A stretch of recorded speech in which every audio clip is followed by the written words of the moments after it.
खिलाफ में उन्होंने एफआईआर दर्ज करने का आवेदन पुलिस थाने में एसपी साहब के पास में दिया है, जिसके कारण से वो परिवार काफ़ी दुखी और विचलित है, जो केवल परमेश्वर के प्रेम को लोगों को बांटते हैं और उनके लिए प्रार्थना करते हैं।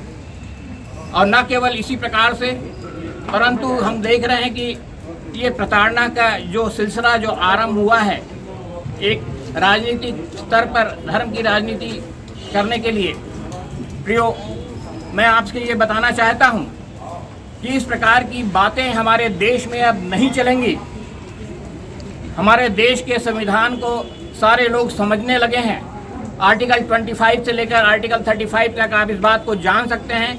हर एक व्यक्ति को अपनी इच्छा और अपनी मर्जी के अनुसार से किसी भी देवी देवता और किसी भी धर्म को मानने का अधिकार है, और इसी अधिकार के तहत हम मसीही अपने अधिकारों का उपयोग करते हैं और अपने परमेश्वर के पुत्र प्रभु यीशु मसीह का, जिसने हम पापियों के उद्धार के लिए अपने प्राण को दिया, हम उन पर विश्वास करते हैं। ऐसी कोई बात सामने आ रही कि किसी धर्म का लोग देखे, लालच देखे, कुछ बात देखिए, सुनिए, धर्मांतरण क्या है वो लोग तो जानते ही नहीं है। धर्म की राजनीति नहीं चलेगी, नहीं चलेगी, नहीं चलेगी। धर्मांतरण कभी नहीं किया जाता।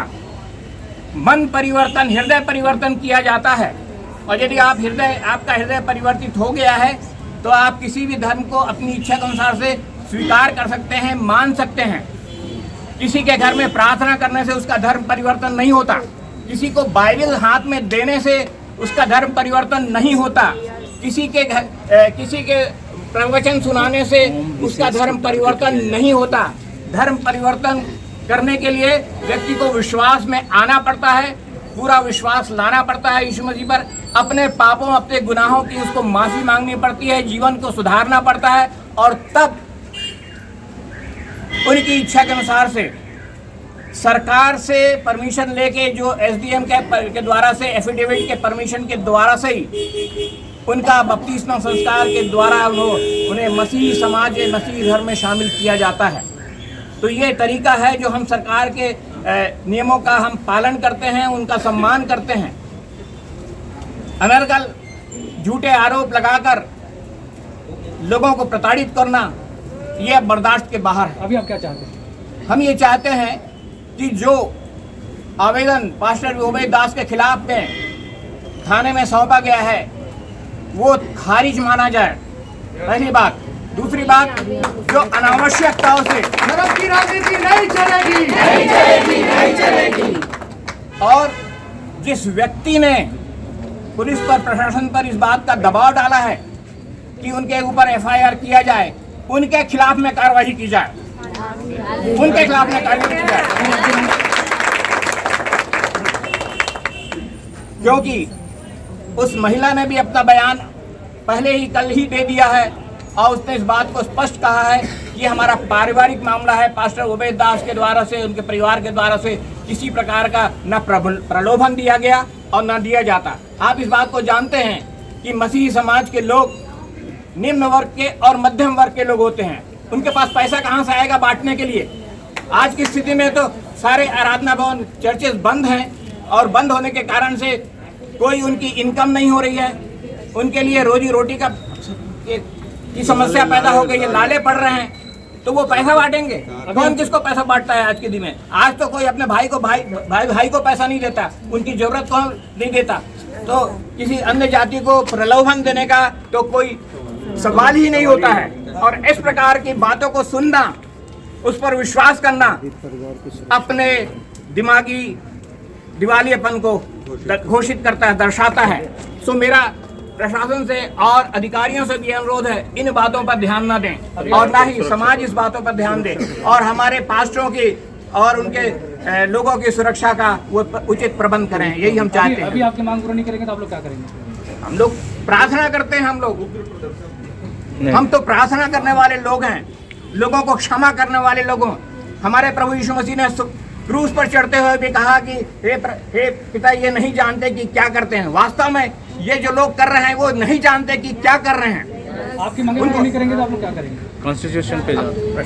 भाई जो सब हम प्रार्थना करेंगे लोगों के लिए, लोगों को समझा, यदि वो हमसे आके बातचीत करते हैं हम लोगों को समझाएंगे, सिखाएंगे शांतिपूर्वक। हम जो हम लोगों को सरकार के अभी भी हम शांतिपूर्वक ही आए थे अधिकारियों से मिलने के लिए, और हमारा काम शांतिपूर्वक करने का है। हम कभी कोई उग्र काम, प्रदर्शन का काम और कानून को अपने हाथ में लेने का कोई काम न कभी इस मही समाज में न किया है और न आगे कभी करेंगे।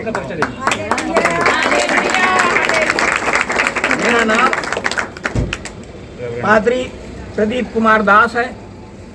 मैं मेनोनाइट चर्च इंडिया का ऑर्डेन मिनिस्टर हूँ और भिलाई दुर्ग के पास्टर फेलोशिप का मैं अध्यक्ष हूँ।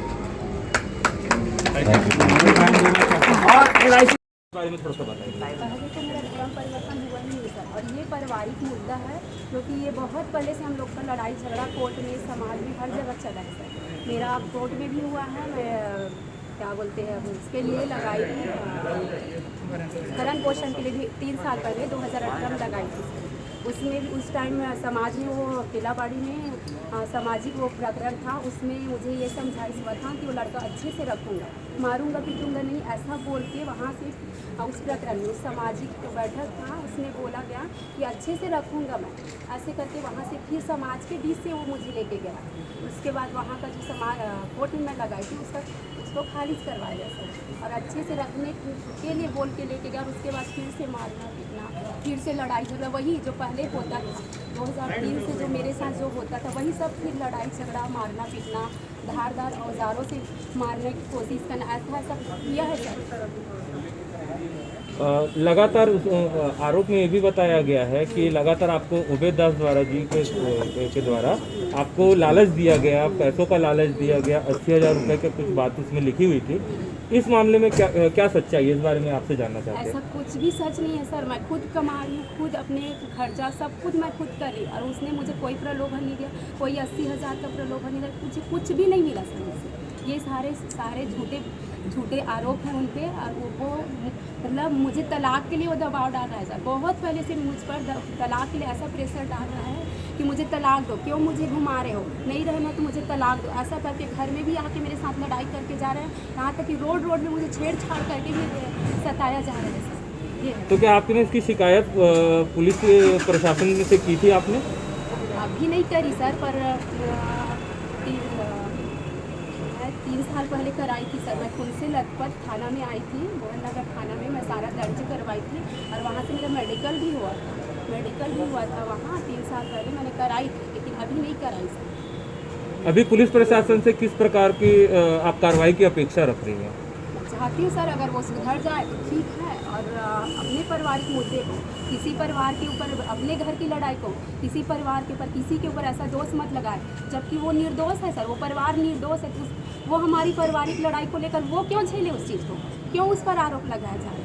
पारिवारिक मसला है सर, हमारी लड़ाई 2003 से चल रहा है सर, अभी से नहीं, हमारी लड़ाई 2003 से, और 2003 से वो मुझसे मारना पीटना सब कर रहा है सर। Thank you.